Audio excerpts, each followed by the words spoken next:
ஷெக்கீனா ஊழியங்கள் வழங்கும் ஷெக்கீனா நேரம்.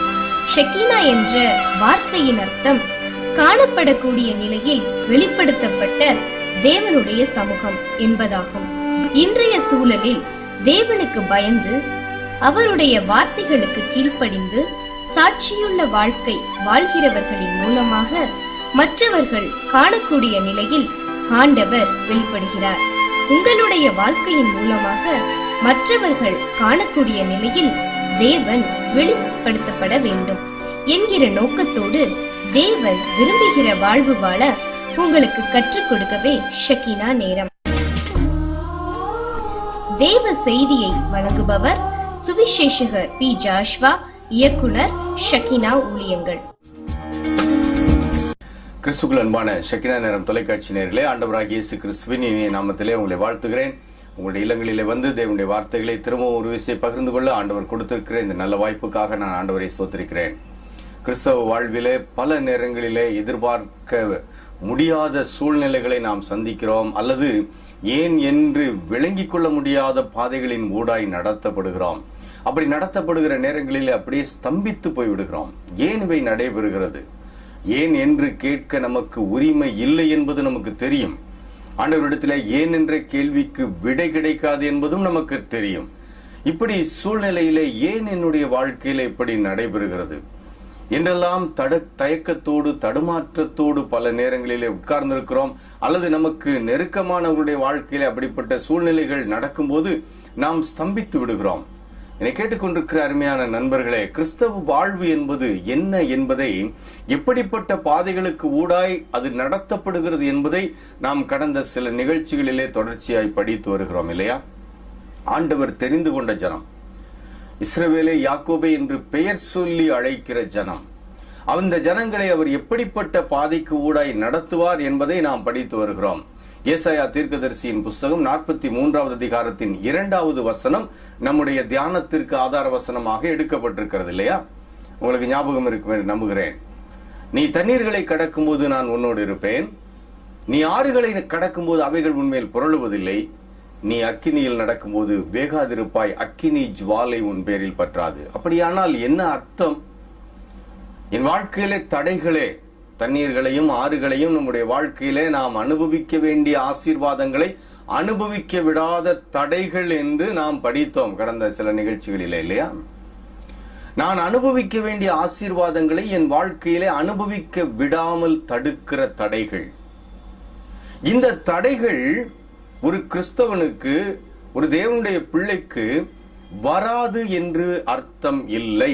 ஏன் தெளிவாய் சொல்லுகிறேன் என்றால், இந்த வசனங்களிலே ஆண்டவர் அவருடைய ஜனத்திற்கு என்ன சொல்லுகிறார்?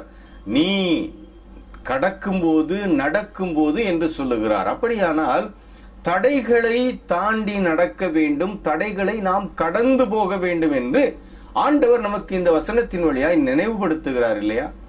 அப்படியானால் தடைகளே இருக்காது என்று சொல்வதற்கு இடம் இருக்கிறதா? இல்லை, தடைகள் இருக்கத்தான் செய்யும்.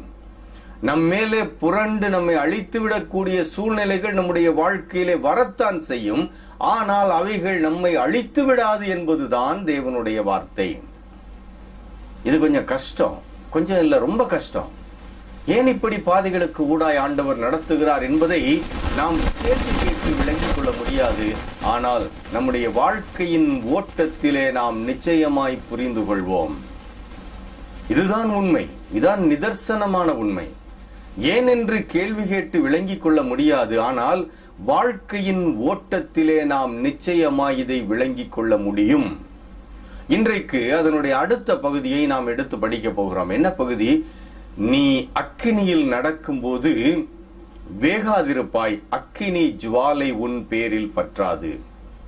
ஏசாயா 43வது அதிகாரத்தின் 2ஆம் வசனத்தின் கடைசி பகுதி. அப்ப இந்த வசனமும் ஒரு காரியத்தை நமக்கு சொல்லிக் கொடுக்குது. என்ன சொல்லிக் கொடுக்குது? அக்கினியில் நடக்க வேண்டும். ரொம்ப கஷ்டம் இல்லையா? அக்கினிக்கு பக்கத்துல போனாலே நமக்கு தாங்க முடியாது. ஆனால் அந்த அக்கினிக்கு ஊடாய் நடக்க வேண்டும். அப்படியானால் என்ன அர்த்தம்? உன்னை எரித்து விடக்கூடிய, சாம்பலாக்கி விடக்கூடிய வாழ்க்கையின் சூழ்நிலைகளுக்கு ஊடாகவும் நடக்க வேண்டும். அப்படி நடக்கும்போது அந்த சூழ்நிலைகளினாலே நீங்கள் வெந்து போக மாட்டீர்கள் அல்லது சாம்பலாகி விட மாட்டீர்கள். தீக்கூடாய் அக்கினிக்கூடாய் நடந்து போனால் சாம்பலாகி விடுவோம். ஆனால் இங்கே தேவனுடைய வார்த்தை என்ன சொல்லுகிறது தெரியுமா? நீ அக்கினியில் நடக்கும் போது வேகாதிருப்பாய், வேக மாட்டாய். அக்கினியில் நடக்க மாட்டாய் என்று வசனம் சொல்லவில்லை. நன்றாய் புரிந்து கொள்ளுங்கள்.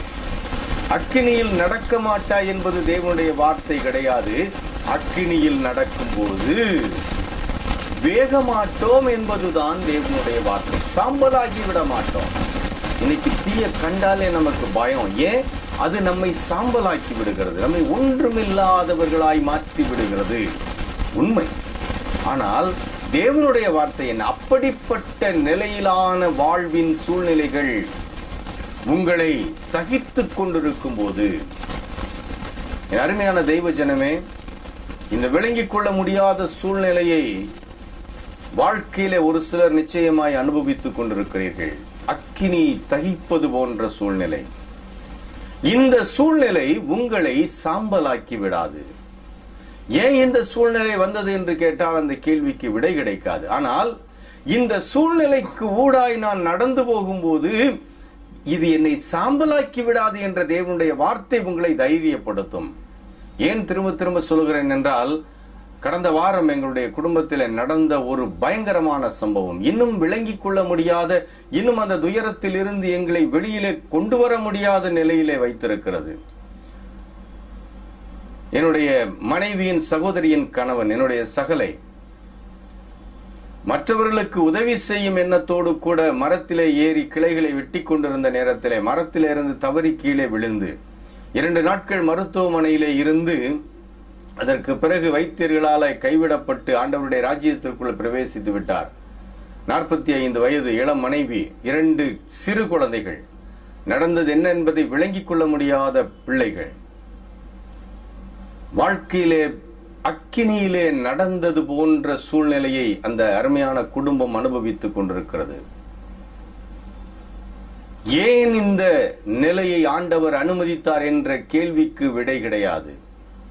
ஆனால் அந்த குடும்பம் சாம்பலாகி போகாது என்பது தேவனுடைய வார்த்தை. அந்த அருமையான குடும்பம் இப்போது இந்த அக்கினிக்கு ஊடாய் நடந்து போய் கொண்டிருக்கிற ஒரு பயங்கரமான சூழ்நிலையை அனுபவித்துக் கொண்டிருக்கிறது. அருமையான தெய்வ ஜனமே, இப்படிப்பட்ட சூழ்நிலை வாழ்க்கையிலே வரக்கூடாது என்பதுதான் எல்லாருடைய எண்ணமும் எதிர்பார்ப்பும் ஏக்கமுமாயிருக்கிறது. ஆனால் வாழ்க்கையில இப்படிப்பட்ட சூழ்நிலைகளை சில நேரங்களிலே சந்திக்க வேண்டி வந்து விடுகிறது. அதனாலே அவர்கள் குற்றமா இவர்கள் குற்றமா என்று பார்த்து கொண்டு உலகம் நியாயம் தீர்ப்பது போல எண்ணிக்கொண்டிருக்க வேண்டிய அவசியம் இல்லை. இப்படிப்பட்ட சூழ்நிலைகளுக்கு ஊடாய் நடத்தப்படலாம், ஆனால் அவர்கள் சாம்பலாகி போக மாட்டார்கள். இதுதான் தேவனுடைய வார்த்தை. தேவன் அவர்களுடைய வாழ்க்கையிலே இனி செய்ய போகிற காரியங்களின் வழியாய் நாம் படித்துக் கொள்ள வேண்டிய பாடம். ஒருவேளை இப்படிப்பட்ட நெருக்கங்கள், வேதனைகள், அக்கினியிலே நடந்தது போன்ற சூழ்நிலைகளுக்கு ஊடாய் இன்றைக்கு யாரோ நடந்து போய் கொண்டிருக்கலாம். ஒருவேளை இந்த நிகழ்ச்சியை கேட்டுக்கொண்டிருக்கிற உங்களிலே பலர் இந்த மாதிரி ஒரு சூழ்நிலைக்கு விடை காண முடியாத தடுமாற்றத்திலும் கண்ணீரிலும் உட்கார்ந்திருக்கலாம். உங்களுக்கு நேராய் வருகிற தேவனுடைய வார்த்தை என்ன தெரியுமா? ஏனென்றால் உங்களை தெரிந்த தேவன், உங்களை அறிந்திருக்கிற ஆண்டவர், உங்களை இந்த ஷெக்கினா நேரம் நிகழ்ச்சியின் வழியாக உங்களோடு கூட பேசிக் கொண்டிருக்கிற தெய்வம் உங்களுக்கு சொல்லிக் கொடுக்கிற உண்மை என்ன தெரியுமா? அக்கினியின் ஊடாய் நீங்கள் நடந்தாலும் சாம்பலாக மாட்டீர்கள். என்னை கேட்டுக்கொண்டிருக்கிற அருமையான நண்பர்களே, விளங்கிக் கொள்ள முடியாத வாழ்வின் சூழ்நிலைகள், ஏன் என்ற கேள்விக்கு விடை காண முடியாத பரிதாபகரமான நிலை, இவைகளுக்கு ஊடாய் நடந்து போகும்போது வேதம் நமக்கு சொல்லுகிற வார்த்தை என்ன தெரியுமா? சாம்பலாக மாட்டோம், அந்த அக்கினி ஜுவாலை நம் மேலே பற்றாது. தீக்கு ஊடாய் நடந்து போகும்போது அந்த தீ நம்மை சேதப்படுத்தாது. அக்கினி ஜுவாலை உன் பேரில் பற்றாது என்றால் என்ன? உன் மேல தீ படாது. மோசே ஒரு செடிக்கு முன்னால நின்னாரு. அந்த செடி எரிஞ்சிச்சு, ஆனா செடிக்கு ஒரு சேதமும் இல்லை என்று பார்க்கிறோம் இல்லையா? அதுபோலத்தான் ஏன் அந்த செடிக்கு சேதமில்லை? அந்த செடியிலே தீயாய் எரிந்து கொண்டிருந்த தேவனுடைய தூதனானவர் அவரை கூப்பிட்டு பேசுகிறார். என் அருமையான தெய்வ ஜனமே, அந்த செடிக்கு ஒரு சேதமும் இல்லை இல்லையா? அதுபோல உங்களுடைய வாழ்க்கையில எந்த தீ உன் மேல எரிஞ்சால், அதாவது உங்களை அழித்து விடக்கூடிய சூழ்நிலைகள் எது இருந்தாலும் உங்க மேல அந்த தீ பற்றாது. இதுக்கு வேதத்துல சம்பவம் இருக்குதா? இருக்குதுங்க. தானியேல் தீர்க்கதரிசியின் புஸ்தகம் 3வது அதிகாரத்தை நாம் எடுத்து பார்ப்போமானால் அங்கே 3 வாலிபர்களை பற்றி சொல்லப்பட்டிருக்கிறது. அந்த வாலிபர்களுடைய பெயர் என்னவென்றால் சாத்ராக், மேஷாக், ஆபேத்நேகோ. இந்த 3 பேரும் எபிரேய பெயர்கள். அதனால ஒருவேளை கிறிஸ்தவர் அல்லாதவர்களுக்கு இந்த பெயர் உச்சரிப்பதற்கும் இதை மனதிலே வாங்கிக் கொள்வதற்கும் கொஞ்சம் கடினமாயிருக்கும். நீங்க அந்த பெயரை விளங்கி கொள்ளணும்னு கஷ்டப்பட வேண்டாம். 3 வாலிபர்கள், உங்களுக்கு புரிந்த பெயர்களை வைத்துக் கொள்ளுங்களேன். திரும்ப அந்த பெயர்களை சொல்கிறேன். ஒரு மனிதனுடைய பெயர் சாத்ராக், இன்னொருவருடைய பெயர் மேஷாக், இன்னொருத்தருடைய பெயர் ஆபேத்நேகோ. இந்த 3 வாலிபர்கள் என்ன நிலையில இருந்தாங்கன்னா, அந்த ராஜ்யத்துல பாபிலோன்ல விசாரிப்புக்காரர்களாய் இருந்தார்கள், அதிகாரிகளாய் இருந்தார்கள். இப்போ அந்த நாட்டுல ஒரு சட்டம் வருகிறது. நான் சொல்லுகிற இந்த சம்பவம் தானியேல் புஸ்தகம், தானியேல் தீர்க்கதரிசியின் புஸ்தகம் என்று வேதத்துல ஒரு புஸ்தகம் இருக்கிறது. அந்த புஸ்தகத்துல 3வது அத்தியாயத்துல இருக்குது. அந்த நாட்களிலே பாபிலோனை ஆண்ட ராஜாவின் பெயர் நேபுகாத்நேச்சார். இந்த நேபுகாத்நேச்சார் ராஜா என்ன செய்தான் என்றால், ஒரு பெரிய சிலையை உண்டாக்குகிறான். அந்த சிலையை உண்டாக்கி அவன் என்ன செய்கிறான், என்னுடைய ராஜ்யத்தில் இருக்கிற அத்தனை பேரும், அந்த பெரிய பட்டியல் கொடுக்கப்படுகிறது, யார் யாரெல்லாம், அதாவது ஜனத்துல இருந்து அதிகாரிகள், பல நிலைகளில இருந்த அதிகாரிகளுடைய பெயர்கள் எல்லாம் இங்கே சொல்லப்படுகிறது, அந்த பதவிகள் எல்லாம். இந்த பதவிகளை வகிக்கிறவர்கள் எல்லாரும் என்ன செய்யணுமா, ஒரு நாளிலே எக்காலம், நாதஸ்வரம், கிண்ணறம் இவைகளின் சத்தம் ஒலிக்கும் போது ராஜா நிறுத்தின அந்த சிலையை வணங்க வேண்டும். அப்படி வணங்காதவர்கள் என்ன செய்யப்படுவார்கள் என்றால், அந்த நேரமே எரிகிற அக்கினி சூளையிலே கொண்டு போய் போடப்படுவார்கள். இது ராஜ கட்டளை.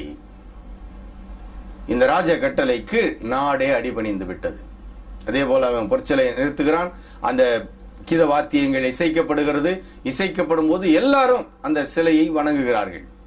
ஆனா இந்த 3 வாலிபர்கள் மட்டும், இந்த எபிரேய வாலிபர்கள் 3 பேர் மட்டும் ஆண்டவருக்கு பயந்தவர்கள். நாங்க தேவனை தவிர ராஜாவையும் ராஜா நிறுத்தின பொற்சிலையையும் வணங்க மாட்டோம் என்று சொல்லி வைராக்கியமாய் ஆண்டவருக்காய் நின்று கொண்டிருக்கிறார்கள். அப்ப இந்த வைராக்கியமாய் நின்று கொண்டிருக்கிற இந்த வாலிபர்களை பற்றி தகவல் ராஜாவுக்கு சொல்லப்படுகிறது. தகவல் சொல்லப்பட்ட உடனே ராஜா இவர்களை அழைத்து அனுப்புகிறான். அழைத்து அனுப்பி இவங்க மனிதர்கள் சொல்லுகிறது உண்மையா என்று கேட்டபோது அவர்கள் சொல்லுகிறார்கள், நாங்கள் ராஜாவையும் ராஜா நிறுத்தின பொற்சிலையையும் பணிய மாட்டோம். நாங்கள் வணங்குவது எங்களை உண்டாக்கின எங்கள் தேவாதி தேவனை மட்டுமே நாங்கள் வணங்குவோம், வேறு யாரையும் வணங்க மாட்டோம் என்று தைரியமாய் சொல்லுகிறார்கள். ஏனென்றால் இந்த வாலிபர்கள் ஆண்டவரை தவிர வேறு யாரையும் வணங்கக்கூடாது என்ற வைராகியத்தில் இருந்தவர்கள். இத சொன்ன உடனே ராஜா என்ன சொல்றான் தெரியுமா? 15வது வசனத்தை வாசிக்கிறேன். தானியேல் 3வது அதிகாரம் 15வது வசனம். இப்போதும் எக்காலம், நாகசுரம், கிண்ணறம், வீணை, சுரமண்டலம், தம்புரு முதலான சகலவித கீத வாக்கியங்களின் சத்தத்தையும் நீங்கள் கேட்கும்போது தாழ விழுந்து, நான் பண்ணி வைத்த சிலையை பணிந்து கொள்ள ஆயத்தமாய் இருந்தால் நல்லது, பணிந்து கொள்ளாமதிருந்தீர்களே ஆகில் அந்நேரமே எரிகிற அக்கினி சூளையின் நடுவிலே போடப்படுவீர்கள். உங்களை என் கைக்கு தப்புவிக்க போகிற தேவன் யார் என்றார். இப்போ ஒரு கேள்வி எழும்புகிறது. என்ன கேள்வி? ஆண்டவரை நேசிக்கிறவர்கள், ஆண்டவரை வணங்குகிறவர்கள், நாங்க எங்க தெய்வத்தை தவிர வேறு யாரையும் வணங்க மாட்டோம் என்று வைராக்கியமாய் நிற்கிற வாலிபர்கள், இவங்களுக்கு இப்படி ஒரு சூழ்நிலை வரணுமா?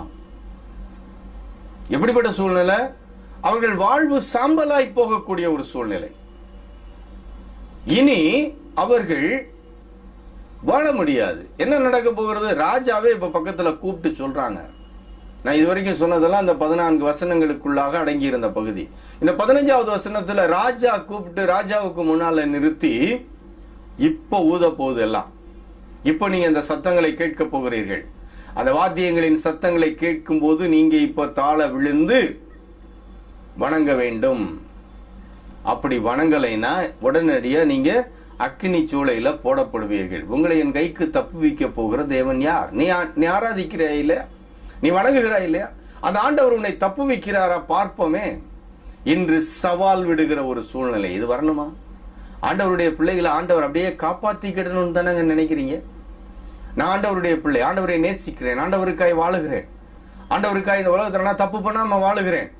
ஆனா என் வாழ்க்கையில ஏன் இப்படி ஒரு சூழ்நிலை என்று கேட்கிறீர்களே? என் வாழ்க்கையில ஏன் இப்படி இழப்பு என்று கேட்கிறீர்களே? ஏன் என் வாழ்க்கையில் இப்படி வரணுமா என்று கேட்கிறீர்களே? தேவனை நம்பினவர்களுக்கு நேராய் வைக்கப்படுகிற கேள்வி, உன்னை என் கைக்கு தப்புவிக்க போகிற தேவன் யார் என்று நான் பார்க்கிறேன்னு சவாலாய் கேட்கப்படுகிற கேள்வி. என் அருமையான தெய்வ ஜனமே, இந்த இடத்துல அந்த வாலிபர்கள் சொன்ன பதில் என்ன தெரியுமா? 16வது வசனம், சாத்ராக், மேஷாக், ஆபேத்நேகோ என்பவர்கள் ராஜாவை நோக்கி, நேபுகாத்நேச்சாரே, இந்த காரியத்தை குறித்து உமக்கு உத்தரவு சொல்ல எங்களுக்கு அவசியமில்லை. நாங்கள் ஆராதிக்கிற எங்கள் தேவன் எங்களை தப்புவிக்க வல்லவராயிருக்கிறார். அவர் எரிகிற அக்கினி சூளைக்கும் ராஜாவாகிய உம்முடைய கைக்கும் நீங்களாக்கி விடுவிப்பார். அந்த வாலிபர்களுக்கு இருந்த தைரியம் என்ன? அந்த வாலிபர்களுக்கு இருந்த நம்பிக்கை என்ன? அந்த வாலிபர்களுக்கு இருந்த அந்த மன உறுதி என்ன? உங்களை பார்த்து நாங்க பயப்பட வேண்டிய அவசியம் இல்லை. உலகின் சூழ்நிலைகளை பார்த்து நாங்கள் பயப்பட வேண்டிய அவசியம் இல்லை. ஏன்னா இது எங்க மேல பற்றாது. இது எங்க மேல பற்றாது. உலகின் சூழ்நிலைகளை பார்த்து நாங்கள் பயப்பட வேண்டிய அவசியம் இல்லை. ஏன்னா உலகின் சூழ்நிலை இப்படிதான் இருக்கும்.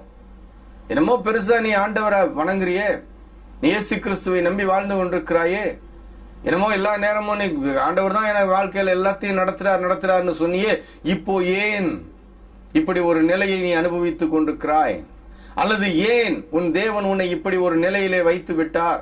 அல்லது இந்த சூழ்நிலையிலிருந்து ஆண்டவர் உன்னை காப்பாத்திடுவாரா என்றெல்லாம் கேள்விகள் எழுப்பப்படலாம். அருமையான நண்பனே, அருமையான சகோதரனே, சகோதரியே, துவண்டு போய் உட்கார்ந்திருக்கிறாயே, தைரியம் கொள். இந்த வாலிபர்கள் உனக்கு கொடுக்கிற தைரியம் என்ன தெரியுமா? இந்த வாலிபர்கள் உங்களுக்கு கொடுக்கிற தைரியம் என்ன தெரியுமா? நாங்கள் உலகத்தின் வார்த்தைக்கு பயப்பட வேண்டிய அல்லது உலகத்தின் வார்த்தையை குறித்து கரிசனைப்பட வேண்டிய அவசியம் இல்லை. ராஜாவாகிய உமக்கு உத்தரவு சொல்ல அவசியம் இல்லை என்றால் என்ன? சட்டங்களை மதிக்க கூடாது என்று எடுத்து விடாதீர்கள். மாறாக நீங்கள் கேட்கிற இப்படிப்பட்ட தாறுமாறான கேள்விகள், உன் தேவன் உன்னை தப்புவித்து விடுவாரா, அல்லது அந்த தேவன் யார் என்று நான் பார்த்து விடுகிறேன், ஏன் உன்னை இப்படி ஒரு பயங்கரமான நிலையிலே உட்கார வைத்திருக்கிறார் என்றெல்லாம் கேள்வி எழும்புகிறது இல்லையா? இந்த கேள்வியை எழுப்புகிற சூழ்நிலையிலே உங்களுக்கு நேராய் வைக்கப்படுகிற இந்த கேள்விகளை நீங்கள் உதாசீனம் பண்ணி விடலாம் என்பதுதான் அதன் பொருள். மாறாக சட்டங்களை மதிக்க கூடாது, ஆட்சியாளர்களை மதிக்க கூடாது என்ற நிலையில் அல்ல. இந்த வாலிபர்கள் அப்படி அல்ல. இவர்கள் ராஜாவுக்கு கொடுக்க வேண்டிய மரியாதையை கொடுத்தவர்கள். அதனாலதானே உயர் பதவிக்கு போனாங்க. அப்ப இதுல புரிந்து கொள்ள வேண்டிய காரியம் என்ன? எழுப்பப்படுகிற கேள்வி, நம்மளை சுற்றி இருக்கிற ஜனம். ஒருவேளை கேள்வியை எழுப்பினவங்க கூட எங்கேயோ உட்கார்ந்து பேசிட்டு போயிருவாங்க. ஆனா நமக்கு உற்ற நண்பர்கள்னு போர்வை போத்திட்டு நம்மளை சுத்தி சுத்தி வர்றாங்க இல்லையா? இவங்க வந்து உட்கார்ந்துகிட்டு நம்ம காதுக்குள்ள அவங்க அப்படி சொன்னாங்க, இவங்க இப்படி சொன்னாங்கன்னு 4 வார்த்தைகளை கூட்டி கூட்டி பேசி கொண்டிருப்பார்கள். இதெல்லாம் உள்ளத்துக்குள்ள போகும்போது ஏற்கனவே உடைந்து போயிருக்கிற சூழ்நிலை. ஒருவேளை இந்த வாலிபர்கள் இந்த தைரியமா இந்த நிலையில நிற்கும் போது உள்ளத்துக்குள்ள ஒரு சின்ன அசைவு இருந்திருக்கத்தான் செய்யும். மனிதர்கள் தானே. எங்களை தூக்கி உள்ள போட்டுட்டா என்ன நடக்கும்? நாங்க சாம்பலாகி விடுவோமே, எங்களுடைய வாழ்க்கை இதோடு முடிந்து விடுமே என்றெல்லாம் பல அலசடிப்புகள் அவருடைய உள்ளத்திற்குள்ள இருந்திருக்கலாம். ஆனால் அருமையான தெய்வ ஜனமே, அவர்களுடைய தைரியம் என்ன தெரியுமா? நாங்கள் இப்படிப்பட்ட பேச்சுகளுக்கு பதில் சொல்ல மாட்டோம், இப்படிப்பட்ட கேள்விகளை நாங்கள் எங்களுடைய இருதயத்திற்குள்ளே கொண்டு போக மாட்டோம். ஏன்னா எங்க இருதயத்துக்குள்ள யார் இருக்கிறா தெரியுமா? இந்த சூழ்நிலையை அனுமதித்த எங்கள் ஆண்டவர் எங்கள் இருதயத்திற்குள்ளே இருக்கிறார். இந்த சூழ்நிலை, இந்த உடைந்து போன சூழ்நிலை, உருக்குலைந்து போன சூழ்நிலை, அல்லது நான் விரும்பாத வாழ்க்கை, திரும்ப திரும்ப என்னை அப்படியே வச்சு நசுக்கி கொண்டிருக்கிற வாழ்க்கை, இதெல்லாம் எனக்கு தீக்குள்ள நடந்தது போல இருக்குது. ஆனா நான் ஆண்டவருடைய பிள்ளை என்ற நம்பிக்கை எனக்கு இருக்கிறதே, அந்த நம்பிக்கை கூட சில நேரங்களிலே என்னை அப்படியே நான் ஒருவேளை ஆண்டவர் பிள்ளைதானா என்று என்ன வைத்து விடுகிறது என்று அங்கலாய்த்து கொண்டு உட்கார்ந்திருக்கிறீர்களே, என்னவென்று விளங்கிக் கொள்ள முடியாத சூழ்நிலையிலே உட்கார்ந்திருக்கிறீர்களே, இதுக்கு என்னதான் எப்படிதான் போய் முடியுமோ என்று தயங்கி தடுமாறி இந்த இடத்தை விட்டு ஓடிடலாம்னு உட்கார்ந்திருக்கிறீங்களே. ஓட முடியுமா? ராஜாவே பக்கத்துல பிடிச்சு நிறுத்தி வச்சிருக்கான். இனி எங்கேயும் போக முடியாது, இனி தீக்குள்ளதான் போனோம். எரிகிற அக்கினி சூளைக்குள்ளேதான் தூக்கி எறியப்பட வேண்டும். அந்த சூழ்நிலையிலும் இந்த வாலிபர்கள் தைரியமாய் சொல்லுகிற பதில் பாருங்களேன். நாங்கள் ஆராதிக்கிற எங்கள் தேவன் எங்களை தப்புவிக்க வல்லவராயிருக்கிறார். அவர் எரிகிற அக்கினி சூளைக்கும் ராஜாவாகிய உம்முடைய கைக்கும் எங்களை நீங்களாக்கி விடுவிப்பார். தானியேல் 3வது அதிகாரம் 17வது வசனம். சொல்லிட்டு அவங்க இன்னொரு வார்த்தையை சொல்றாங்க. அதுதாங்க இந்த சம்பவத்துல எனக்கு ரொம்ப பிடிச்ச பகுதி. எனக்கு பொதுவாகவே எனக்கு வேதத்தில் அதிகம் பிடித்த பகுதிகளிலே இது ஒன்று. ஏன்னா நம்ம வாழ்க்கையில நம்ம நடந்து போற பாதையை நமக்கு சொல்லிக் கொடுக்கிற பகுதி இல்லையா. இந்த பகுதியில எனக்கு ரொம்ப பிடித்த பகுதி. என்னுடைய வாழ்க்கையில நான் ஒரு மோல்ட் ஆகிறதுக்கு, இன்னும் என்னை பக்குவப்படுத்தி கொள்வதற்கு எனக்கு உதவியா இருந்த ஒரு பதம் அந்த 18வது வசனத்தின் ஆரம்ப பகுதி. என்ன தெரியுமா? விடுவிக்காமற் போனாலும். விடுவிக்காமற் போனாலும். நீ கேட்டுக்கொண்டிருக்கிற நண்பர்களே, 17வது வசனத்துல அவங்க என்ன சொன்னாங்க பாருங்களேன். எங்களை விடுவிப்பார், ராஜாவாகி உம்முடைய கைக்கும் எரிகிற அக்கினி சூளைக்கும் எங்களை விடுவிப்பார் என்று சொல்லிவிட்டு 18வது வசனத்தை எப்படி ஆரம்பிக்கிறாங்க? விடுவிக்காமற் போனாலும். அதுக்கு அர்த்தம் என்ன தெரியுமா? நாங்க அக்கினி சூளையிலே விழுந்து சாம்பலாகி போனாலும் எதை பற்றியும் கவலைப்பட மாட்டோம். எங்களுடைய ஒரே கவலை எங்கள் ஆண்டவரை பிரியப்படுத்தி வாழ்வது. எவ்வளவு அருமையான ஒரு ஸ்டேட்மெண்ட் இல்லையா? எவ்வளவு அருமையான ஒரு ஸ்டேட்மெண்ட். இது எப்போ வரும் தெரியுமா? அக்கினியில் நடக்கும் போது வேகாதிருப்பாய், அக்கினி ஜுவாலை உன் பேரில் பற்றாது என்று சொன்ன அந்த தேவனுடைய வார்த்தையை நாம் நம்பும் போது, அந்த வார்த்தையை நான் நம்பும் போது, என்னை கேட்டுக்கொண்டிருக்கிற நண்பர்களே, விடுவிக்காமற் போனாலும் சொல்ல முடியுமா? சொல்லணுங்க, சொல்ல முடியுங்க. முடியாத ஒன்றை வேதம் நமக்கு சொல்லித்தரவில்லை. சொல்ல முடியும். எப்ப சொல்ல முடியும் தெரியுமா? நான் அக்கினியில நடக்கும் போது வேக மாட்டேன், அக்கினி ஜுவாலை என் மேல பற்றாதுங்கிற இந்த வசனத்தை நாம் நம்முடைய வாழ்க்கையின் நம்பிக்கையாய் ஏற்றுக்கொள்ளும் போது, எனக்கு தீயே வரக்கூடாது, எனக்கு அக்கினியே வரக்கூடாது, நான் விரும்பாத சூழ்நிலை என் வாழ்க்கையில வரக்கூடாது என்று கேட்டுக்கொண்டிருக்கும் போது அல்ல, மாறாக நடக்கும் போதும் நான் வேக மாட்டேன் என்று சொல்லும் போது என் ஆண்டவர் என்னை விடுவிப்பார், அப்படியே அவர் விடுவிக்காமல் போனாலும் என்ற அந்த நம்பிக்கை வரும். விடுவிக்காம போனாலும் நான் விட்டுட்டு ஓடிடுவேன்னா இல்ல, விடுவிக்காமற் போனாலும் நான் அவரைத்தான் நம்புவேன், அவர் பிள்ளையாத்தான் இருப்பேன். இந்த நம்பிக்கை வேணும். நம்பிக்கை இன்றைக்கு உங்களுக்கு வேண்டும் என்பதற்காகவே இந்த ஷெக்கினா நேரம் நிகழ்ச்சியின் வழியாய் ஆண்டவர் உங்களோடு பேசிக் கொண்டிருக்கிறார். நீங்கள் யாருன்னு எனக்கு தெரியாது. என் அருமையான நண்பனே, சகோதரியே, சகோதரனே, வாழ்க்கையில் எல்லாமே இடிந்து போய்விட்டது, உடைந்து போய்விட்டது, எரிந்து போய்விட்டது, நான் சாம்பலாகி கொண்டிருக்கிறேன் என்ற கண்ணீரிலே உட்கார்ந்திருக்கிறாயோ? உன்னை போல நிறைய பேர் இருக்கிறாங்க. உன்னை போல் நிறைய பேர் இந்த இத்தகைய பாடுகளுக்கு கூடாய் நடந்து போய் கொண்டிருக்கிறார்கள். யார் அவங்க? துன்மார்க்கர்கள் மட்டும் கிடையாது, ஆண்டவருக்காய் வைராக்கியமாய் வாழ்கிறவர்களும் அப்படி பாதையிலே நடந்து போய் கொண்டிருக்கிறார்கள். ஆனா வேக மாட்டார்கள். எந்த சூழ்நிலையா இருந்தாலும் சரி, அவர்கள் வெந்து போக மாட்டார்கள். அந்த தீயின் ஜுவாலை கூட அவங்க மேல பற்றாது, எந்திரிச்சிருவாங்க. ஏன்னா அது தேவனுடைய வாக்கு, அது தேவனுடைய வாக்கு. அந்த வார்த்தை நிறைவேறும், அந்த வார்த்தை நிச்சயமாய் அவருடைய வாழ்க்கையில பலிக்கும். அதே போல உங்க வாழ்க்கையில அந்த வாக்கு பலிக்கும். ஆண்டவர் உங்களை விடுவிப்பார், விடுவிக்காமற் போனால் உங்க கூட இருப்பார். தொடர்ச்சியை நம்ம அடுத்த நிகழ்ச்சியில படிப்போம். இன்னும் ஆனந்தமா இருக்கும், முழுமையாய் விளங்கிக் கொள்ள முடியும். அப்படி முழுமையாய் விளங்கிக் கொள்ளும் போது நீங்களும் தைரியமா சொல்லுவீங்க, அக்கினி ஜுவாலை என் பேரில் பற்றாது என்று. ஜெபிக்கலாமா? எங்கள் நல்ல ஆண்டவரே, இந்த நாளுக்காக, இந்த நாளிலே நீர் கொடுத்த உம்முடைய வார்த்தைகளுக்காக நாங்கள் நன்றி செலுத்துகிறோம். இந்த வார்த்தைகளை படித்த நாங்கள் இதை வாழ்க்கையில பயிற்சித்து இதை அனுபவமாக்கிக் கொள்ள கிருபை தாரும் சுவாமி. அனுபவமாக்கி நாங்கள் வாழ்க்கையில வெற்றியோடு முன்னேறி செல்ல, தயங்கி தடுமாறி விழுந்து கிடக்கிற நாங்கள் எழும்பி முன்னேறி செல்ல எங்களுக்கு பலனும் கிருபையும் தர வேண்டும் என்று இயேசு கிறிஸ்துவின் வழியாய் ஜெபிக்கிறோம் நல்ல பிதாவே, ஆமென். அருமையான ஷெக்கினா நேரம் தொலைக்காட்சி நேயர்களே, இந்த நிகழ்ச்சியின் வழியாக ஆண்டவர் உங்களோடு நிச்சயம் பேசியிருப்பார் என்று நம்புகிறேன். இந்த நிகழ்ச்சி பற்றி உங்கள் கருத்துக்களை வரவேற்கிறேன். என்னுடைய தொலைபேசிக்கு தொடர்பு கொண்டு தெரிவிக்க உங்களை அன்போடு தாழ்மையோடு கேட்டுக்கொள்கிறேன். திரும்பவும் ஆண்டவருக்கு சித்தமானால் இன்னொரு ஷெக்கினா நேரம் நிகழ்ச்சியிலே நாம் ஒருவர் சந்திப்போம். அதுவரைக்கும் கர்த்தருடைய கிருபை உங்களோடு கூட இருப்பதாக. ஆமென். தேவனுடைய வார்த்தைகள் அடங்கிய பரிசுத்த வேதாகமத்தை எல்லோரும் பெற செய்வதே எமது பிரதான நோக்கமாகும்.